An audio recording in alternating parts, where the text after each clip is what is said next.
재판상 이혼이다. 이렇게 썼어야 맞죠? 주의적 청구는 혼인 무효, 예외적 청구는 이혼 이렇게 했었어야 되겠죠. 무효가 될 사례가 있습니다. 아니 우리 계약은 좀 이상한 내용이 아니잖아요. 뭐 처벌 드리겠다고. 아, 내가 못 참겠어. 진짜 자기 계약이 정말 이상하지 않다고 생각하는 거야. 그런 얘기는 아니지 않나요? 아니 두 분이 각자 자유연애 하기로 한 거 아니에요 지금? 자유연애. 실제로 다른 사람 만나니까 꼴따고 나가고 지금 이혼하자고 한 거잖아요. 왜 터치하느냐? 안녕하세요. 성지 파트너스의 장예준 변호사입니다. 드디어 마지막 화 12화입니다. 이번 화에서는 계약 결혼과 함께 드라마 전체를 마무리하는 엔딩이 그려졌는데요. 변호사님, 이번 마지막 화는 어떻게 보셨나요? 계약 결혼은 유효한 결혼인가요? 그래서 이제 이게 쟁점으로 나오긴 하는데, 저는 솔직히 뭐 좀 이렇게 차갑게 이런 이미지를 많이 두 분을 밀고 계시긴 하지만 개인적으로 전통적인 가족 관계와 이런 거에 대해서 굉장히 보수적인 편이라서 이런 말을 서로 하면서 합리적이니 어쩌니 말하는 걸 꼴도 보기 싫어요. 자체가 화가 난다. 진짜로. 제도를 더럽히지 마라. 그렇죠. 아니 제도의 어떤 이점에는 편승하면서 해야 될 의무는 하지 않는 방식을 취하겠다는 건데, 권리랑 그 이익만 향유하고 의무는 지지 않겠다고 얘기를 하는 건데, 저걸 고운 눈으로 볼 수는 있나요? 아예 새로운 계약 결혼에 준한 어떤 새로운 제도를 만들 수 있다면 그건 그거대로 뭐 좀 시대가 변했다 생각을 하지만 기존의 어떤 제도를 악용하는 거라고 좀 생각해요. 그래서 별로 공감되지 못했어요.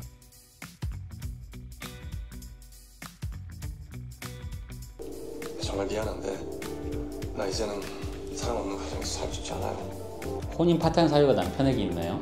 이혼이라는 말을 먼저 꺼냈으니까. 근데 이거는 제가 봤을 때는 쟁점을 조금 잘못 잡았다고 생각하는 게, 공소양속 위반으로 계약이 무효다라고 얘기하는 게 아니라 계약의 해지 사유의 후발적 사유에 하는 계약 해지가 가능한지를 봐야 되지 않을까. 계약 자체가 유효해도 죽을 때까지 그 계약을 깰 수 없는 종신 계약이 어디 있어요. 중간에 그 계약을 더 이상 이해하지 못할 중요한 사유가 발생하면 중대한 사정 변경. 중대한 사정 변경이 있으면 계약을 해지할 수 있는 건데, 더 이상 나는 너를 사랑하여 더 이상 이런 대면대면한 관계를 유지할 수 없으니 해지하고 싶다라고 얘기하면 이거는 1심 전속산의 권리라 해지시켜줘야 되는 게 맞지 않아요? 굳이 이걸 뭐 백성조까지 가고 자빠져 있는지 잘 이해가 안 가. 그렇죠.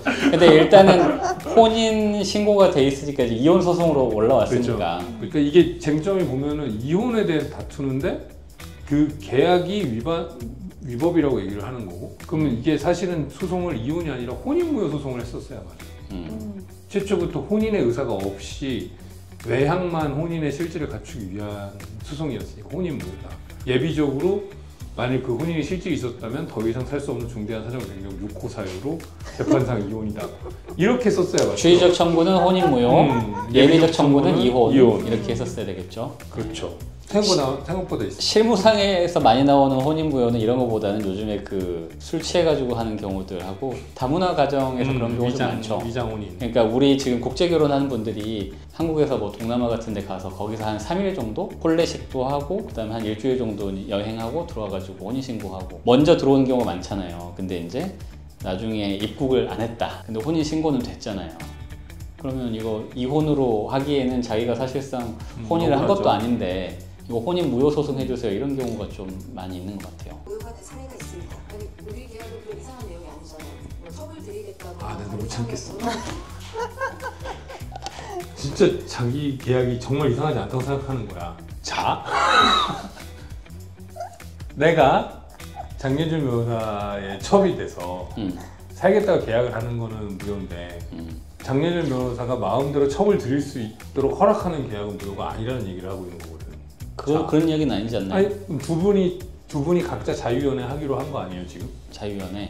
실제로 다른 사람 만나니까 꼴따고 나가고 지금 이혼하자고 한 거잖아요, 남자가. 그러니까 왜 터치하느냐? 너랑 나랑은 사랑이 없기로 한 거 아니었냐? 각자 연애하는 거 아니냐? 이러고 나온 거야.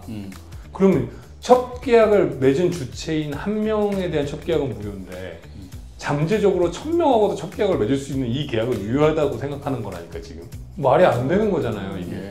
그렇게 볼 수도 있네요. 나는 너무 자기중심적으로 생각해, 저게.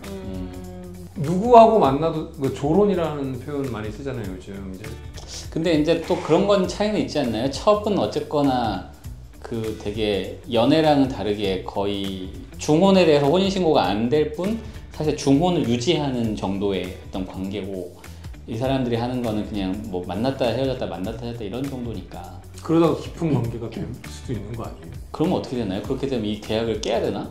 이혼해야죠. 그죠? 여기도 깨야 될 것 같은데 유지된 상태에서 그게 되기는 좀 어렵지 않나요? 그러니까 여성의 계약 위반이 되는 거죠. 그 누구와도 지속적 관계를 맺지 않아야 되는 계약. 물론 이 계약이 정확히 어떻게 되는지 모르겠는데 뭐 보지는 못했지만 사실상 그렇게 가야 맞는 계약인 것 같은데요. 우리 그렇게 비도덕적이고 이상한 계약한 거 아닙니다. 지금 계약 내용이 다 나왔잖아요. 그럼 봐봐요. 서로 연애하는 거 다 부인하고 사랑과 감정 없이 애를 공동 양육하기로 했잖아요. 자, 그럼 그 아이는 엄마 아빠가 다른 남자 여자랑 연애하는 꼴을 봐야 되는 얘기예요. 지금 이거 아동학대 아니에요. 아동의 복리와 이걸 생각했을 때 제가 봤을 때 두 분 이혼할 때 양육권과 친권도 저 남자분한테 줘야 될 것 같아요. 제가 봤을 때는 저 여자분은 또 양육권 친권을 받아도 새로운 남자랑 비슷한 유형의 결혼을 하려고 들 거고 정상적인 가족 관계라고 볼 수 있는지에 대한 의문이 저는 계속 드는데 이거 아동학대거든요. 엄마 아빠는 너를 너무 사랑해서 너를 공동 양육하기로 했어. 하지만 나는 다른 남자를 만날 거야. 이게 지금 정상적인 아동학대까지 가는 건 조금 과하지 않을까요? 그래도 근데 지금 계속 다른 사람 만나고 어쨌든 애가 태어났을 때 어떤 부모의 환경에 대해서는 자기가 선택할 수 없는 부분이긴 하잖아요. 그래서 동성 결혼이 허락이 안 되는데 한국에서 예를 들어서 그냥 이렇게 혼외자로 해가지고 같이 키우고 있다. 그랬을 경우에도 이제 애한테는 좀 상처가 될 수는 있는데 아동학대라고 할 수 있느냐라고 보면 이것도 그냥 엄마 아빠의 그냥 개인적인 가치관에 따른 선택의 존중 측면에서 그냥 봐야 되지 않냐. 학대까지는 오바다. 학대까지는 조금 오버가 아니냐. 이제 그런 생각이 드는 거죠. 억지로 말하고 계신 거 같아요. 아니에요? 뭐라고? 억지로. 진심이야 진심. 아 그래요? 아니 저는 좀 이런 생각은 조금 그러니까 김희택 변호사랑 조금 이제 약간 갈리는 부분이 그런 부분들이거든요. 상대적으로 좀 진보적인 생각이 있다. 아 저도 너무 말도 안 된다고 생각해서. 이쪽이야? 네. 웬일이야? 웬일이야? 오히려 장 변호사님 의외네요. 이거를 여기서 지금 전혀 이해가 안 가는 행보인데? 장 변호사님 의외다. 그렇군요. 근데 마지막 화 너무 좀 약하지 않아요? 어떤 게 약한 거예요? 로맨스가 없어서요? 아니 약간 에피소드도 좀 마지막 화로 쓰기에는 제 생각은 그랬던 것 같아요. 그냥 이 작가분이 사랑에 대한 이야기를 엄청 하고 싶은데 마지막을 사랑으로 활용점정하고 싶었던 거죠. 활용 점정이 안 되잖아요. 그러니까 사랑 이야기만 있고 에피소드가 약해서 지금 그런 거야. 혼인 관계에 사랑이 꼭 있어야 된다는 얘기를 하고 싶으셨던 건데. 그렇지. 그렇지. 그러다 보니까 에피소드를 이혼 소송으로 만들라고 저렇게 했는데 오히려 뭐든지 항상 좀 돌아가는 게 좋잖아요. 이게 너무 다이렉트로 들어오니까 좀 시시하고 그런 거지. 그냥 둘이서 우연히 소개팅장에서 만나갖고 사귀는 장면 덕수궁 농담이 걷는 거나 나왔으면 좋았을 텐데. 그렇죠. 개인적으로는 굉장히 재밌는 시간이었습니다. 재밌었고.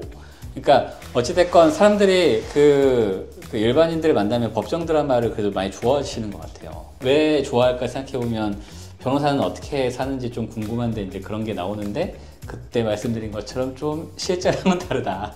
그렇지만 다르기 때문에 더 드라마가 매력적인 것도 있는 것 같고 그리고 이제 변호사 그 사회에서 일어나는 어떤 에피소드 이런 것들이 사실 뭐 기업 사건도 나오긴 나오지만 우리 일상생활에 이제 있는 사건들이 되게 많잖아요. 그래서 그런 게 이제 처리되는 과정 이런 것도 좀 재밌었던 것 같고. 저도 굉장히 좀 많은 부분에서 이 드라마가 재미있는 부분도 있고 공감되는 부분도 있었어요. 특히나 그 윤석훈 변호사가 하는 말 중에 몇몇 그 대사들은 평소에 제가 하던 말들이 좀 많고 많은 부분들에 있어서는 일반인들이 변호사나 법조인들을 저런 식으로 보는구나라는 걸 느끼게 좀 해줬다 저한테는. 약간 옛날에 또 이런 욕망 해봐.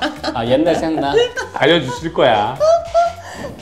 처음 회사 들어가서 일하던 때가 많이 생각이 났고 약간 그 시절을 떠올리면서 변호사 일이 어떻게 보면은 되게 힘들고 고되고 매너리즘에 빠질 수도 있고, 그런데 그 당시에 내가 가졌던 어떤 동력은 결국에 사람에 대한 사랑이었던 것 같다. 굉장히 긍정적이네요.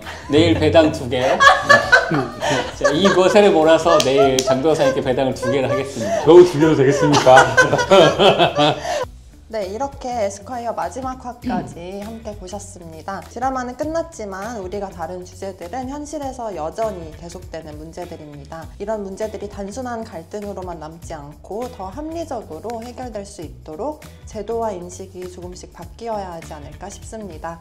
앞으로도 새로운 이야기로 여러분과 계속 소통할 수 있길 바랍니다.